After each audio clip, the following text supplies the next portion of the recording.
I want to show you guys your artist studies. In your artist study, you're going to get a card that has the artist's picture on it, a piece. You have a card that shows like the history of the artist. So you will introduce the artwork to the children, and you can use these cards, and then you can also pull up sites from our module to help introduce the art to the children too.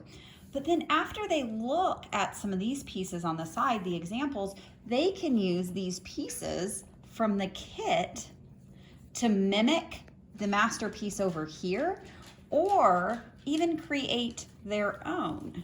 So they can use these felt pieces to kind of create their own pictures. And I'm doing a horrible job of it right now. But it could be super amazing to watch your kiddos and think about how they use line and shapes to make an image. And some of it will be not as great as like mine right now, but you notice how you can kind of overlap them and fill the space in with different colors. They could try and mimic. So this is one way they can play with art, is mimicking an artist using those same elements. And then you take it apart and it goes back in a Ziploc bag and it can come out again. So it's like a puzzle, but much more open-ended. Another artist in so there's 4 different ones and everybody's gonna get 2. So Kandinsky is another one. He did shapes, so these circles. And so you have squares. And this one would take a lot of space because the kids could then put the circles on the square. Then look at the different, we're gonna look, see, some might match it, which would be totally fine. But you're going to have this element of size and ordering your sizes, and how a child might create their own art, kind of mimicking off of the artists.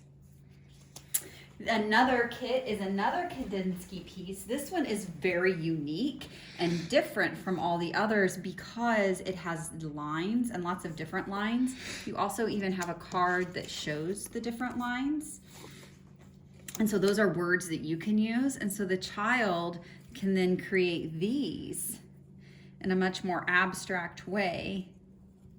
And they even have little felt balls to use. I think it's so cool. There's these, they have cones and they have spools, and maybe they're gonna lay the spool down, maybe they're gonna set it up. There's not a wrong way, and they can create their own art piece.